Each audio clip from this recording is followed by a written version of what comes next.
Assalamualaikum warahmatullahi wabarakatuh. Perkenalkan, nama saya Eni Hardinawati, NIM D60190192 dari Teknik Industri Universitas Muhammadiyah Surakarta. Di sini saya akan membuat video mengenai post-tes praktikum pemrograman komputer 2020 dengan 4 modul. Modul pertama yaitu Python dasar, modul kedua ada Python GUI dengan PySet 2, ketiga web statis dengan Django, dan yang terakhir web dinamis dengan Django. Kita masuk ke modul pertama, yaitu Python dasar. Tujuan dari praktikum modul pertama ini, yang pertama, mampu mengenali bahasa pemrograman Python dan sejarah perkembangannya. Kedua, mampu memahami kekurangan dan kelebihan bahasa pemrograman Python. Yang ketiga, mampu memahami konsep dan struktur bahasa pemrograman Python. Yang keempat, mampu menerjemahkan algoritma dan flowchart. Yang terakhir, mampu membuat program aplikasi sederhana untuk menyelesaikan permasalahan yang ada di perkuliahan. Apa sih Python itu? Python adalah bahasa pemrograman yang dinamis dan memiliki sistem manajemen memori yang otomatis. Python digunakan melalui skrip atau kode-kode untuk pengembangan software atau perangkat lunak. Untuk kelebihan Python sendiri ada mendukung Internet of Things.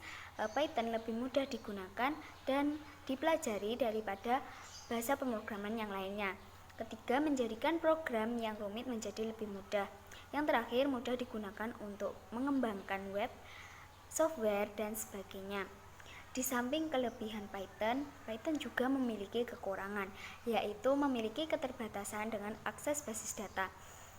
Tidak mendukung pengembangan platform mobile pada Android dan iOS.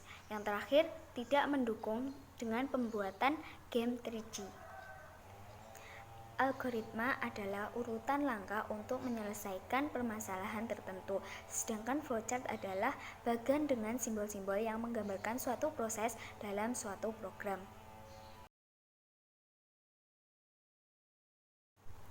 Selanjutnya, penjelasan skrip dan penjelasan logika pada perulangan. Contoh skripnya, while pilihan tidak sama dengan X. Artinya, perulangan akan terus berlanjut hingga nilai yang dimasukkan bernilai benar atau sama dengan X. Untuk penjelasan logikanya, while yaitu perintah untuk memulai perulangan. Sedangkan skrip pilihan tidak sama dengan X, artinya apabila variabel pilihan tidak sama dengan X, maka perulangan akan terus berlanjut. Selanjutnya, untuk penjelasan skrip dan penjelasan logika dari pengandaian. Contoh skripnya, if jawab sama dengan D, digunakan untuk mengambil keputusan bahwa jawaban yang benar adalah D. Untuk penjelasan logikanya, if dan else di samping diartikan sebagai pengandaian. If jawab sama dengan D, apabila jawaban D benar dan if benar, maka akan mendapatkan poin 10. Jika if salah, maka else akan dieksekusi dan mendapatkan pengurangan poin sebesar 2. Selanjutnya, penjelasan mengenai tipe data dan operasi yang digunakan pada pemrograman Python. Contohnya, tipe data integer digunakan untuk menyatakan bilangan bulat. Untuk skripnya, skor Ubudiah tambah sama dengan 10. String adalah tipe data yang memuat satu karakter atau lebih yang diapit oleh tanda petik tunggal atau tanda petik. Contohnya, print dalam kurung tanda petik kerjakan ujian dengan jujur. Untuk operasi menggunakan operator perbandingan tidak sama dengan, dipakai untuk membandingkan dua buah nilai. Contoh skripnya, surat tidak sama dengan 1, skor total kurang dari 40. Yang kedua, operator penugasan tambah sama dengan. Contoh skripnya, skor tajwid tambah sama dengan 10. Maka variabel skor tajwid telah kita beri tugas untuk menyimpan angka 10. Modul 2 adalah Python GUI dengan PySet 2. Tujuan dari praktikum ini mampu membuat aplikasi sederhana menggunakan PySet 2. Kedua, mampu menerjemahkan aplikasi dari Python dasar ke bentuk GUI. Untuk GUI sendiri adalah tampilan yang ada di monitor yang bisa menghubungkan manusia dengan komputer, sehingga pemrograman bisa berjalan dengan baik, mudah, dan cepat. PySec 2 sendiri merupakan library Python versi 3 untuk membangun aplikasi GUI dengan memanfaatkan HTML5 framework. Selanjutnya, penjelasan widget dasar pada program perhitungan. Di sini saya menggunakan 5 widget dasar dalam program perhitungan. Yang pertama adalah Line Edit.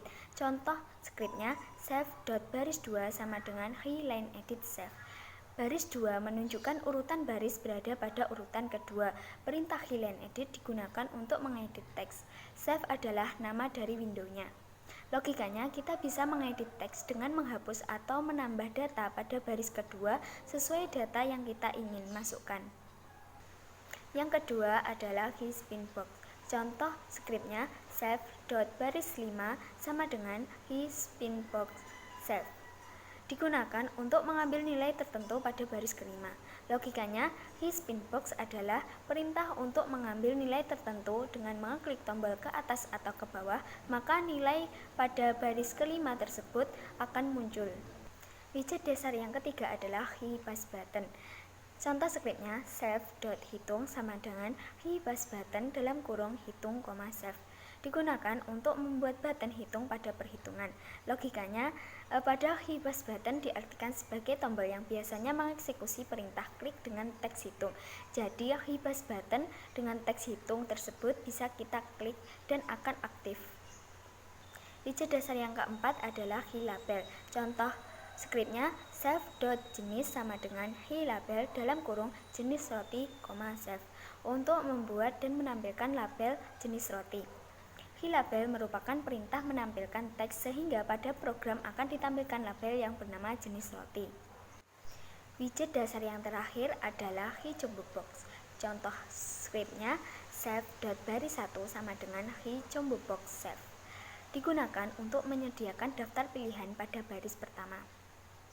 Untuk logikanya, HiComboBox merupakan kombinasi daftar pop-up dan tombol untuk menyediakan daftar pilihan sehingga pada baris pertama akan ditampilkan beberapa pilihan. Pilihan yang digunakan adalah pilihan jenis roti. Modul 3 adalah web statis dengan Django. Tujuan dari praktikum ini yang pertama mampu memahami sintaks-sintaks yang digunakan pada HTML dan CSS. Yang kedua mampu memahami penggunaan Django. Yang ketiga mampu membuat tampilan web statis sederhana menggunakan HTML dan CSS melalui Django. Selanjutnya saya akan menjelaskan bagaimana cara membuat project dan app. Kita masuk ke CMD terlebih dahulu, kemudian masuk ke folder dengan cara cd garis miring, kemudian enter. Selanjutnya membuat project dengan menuliskan Django strip admin start project modul 3. Modul 3 itu nama project yang akan kita buat, kemudian di enter. Untuk menjalankannya kita bisa menuliskan python manage.py run server hingga muncul sebuah link. Link tersebut digunakan untuk admin untuk membuat website. Untuk membuat app pada project, kita masuk ke CMD seperti tadi, kemudian mengetikkan python manage.py startup nama app. Nama app-nya misalkan saya menggunakan kontak. Selanjutnya kita run server kembali untuk mengecek apakah app sudah bisa dijalankan dan digunakan atau belum. Jika sudah muncul link, maka app sudah berhasil digunakan dan sudah berhasil diaktifkan. Untuk membuat template HTML, kita bisa membuat folder di sini bernama kontak.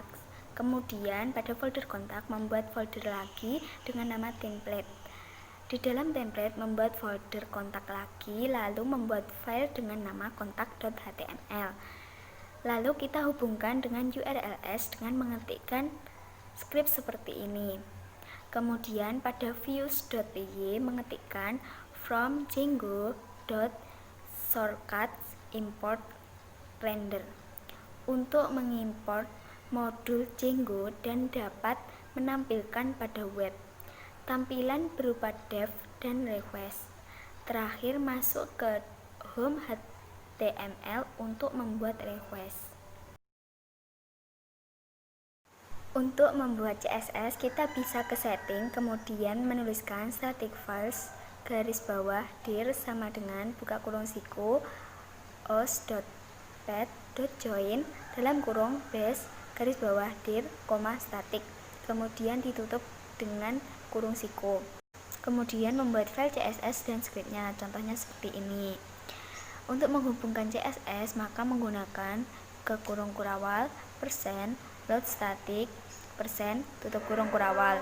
Lalu untuk membuat icon, bisa menggunakan link rel sama dengan icon, href sama dengan buka kurung kurawal, %static, tanda petik, ad itu nama fotonya, .png, yaitu formatnya. Kemudian tanda petik, selanjutnya tutup kurung kurawal, tanda petik. Untuk membaca file CSS yang telah dibuat, maka menggunakan script seperti ini, script link relnya. Di sini saya akan menjelaskan beberapa script HTML dan CSS secara singkat. Kurung kurawal, %load static, kurung kurawal digunakan untuk memanggil atau menghubungkan antara halaman utama dengan statik yang berisi CSS maupun gambar. Doctype HTML digunakan untuk mendeklarasikan atau menjelaskan kepada browser tentang versi HTML yang akan digunakan.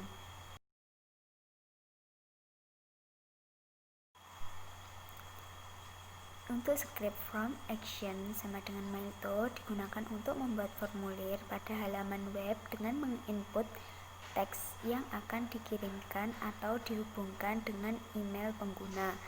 Kemudian nama input, ada username, placeholder sama dengan nama, itu digunakan untuk mengisi data berupa username yang akan menjadi kunci dan variabel di dalam program serta menampilkan teks sementara. Untuk teks area name sama dengan comments itu digunakan di dalam form dengan diisi identitas atribut name dari teks area. Kemudian ada input tipe, submit, value, send digunakan untuk mengisi data atau memberikan nilai default pada field submit. Selanjutnya saya akan menjelaskan mengenai script CSS dan fungsinya. Untuk bagian bodinya ada background image.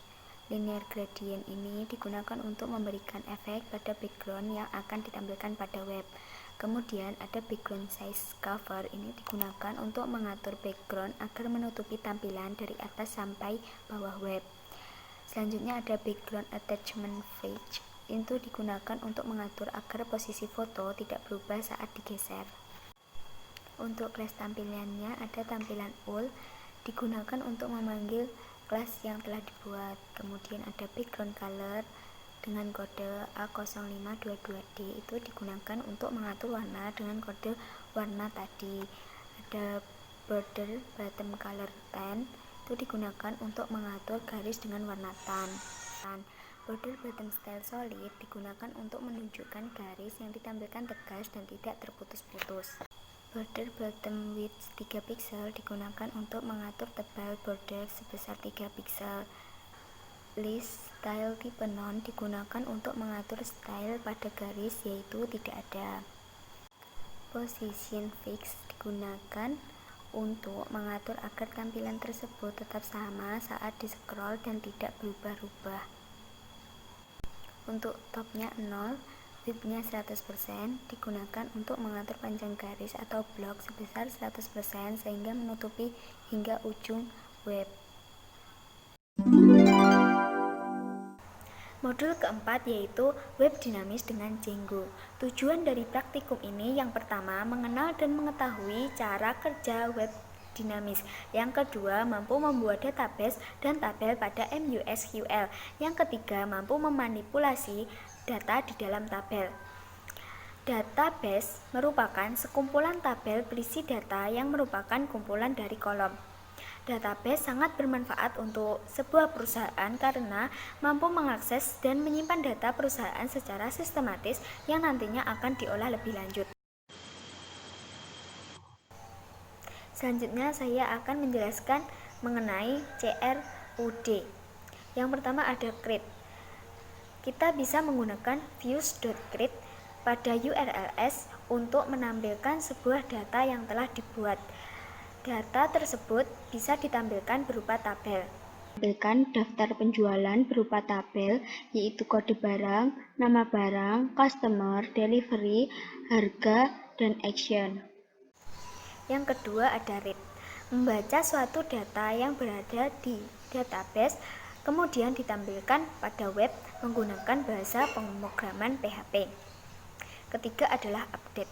Kita bisa mengupdate suatu data dengan menggunakan dev, metode get yang dihubungkan dengan formulir untuk memperbarui data. Tombol button update digunakan agar tombol bisa berfungsi dan melakukan panggilan URL sehingga bisa digunakan untuk memperbarui data. Untuk memperbarui data, kita bisa klik update. Di sini kita bisa memperbarui data, misalkan kita pilih delivery dari Ponorogo, kemudian diganti dengan Kebumen, kemudian klik kirim. Secara otomatis di sini akan berganti data yang tadinya Ponorogo menjadi Kebumen. Terakhir adalah delete.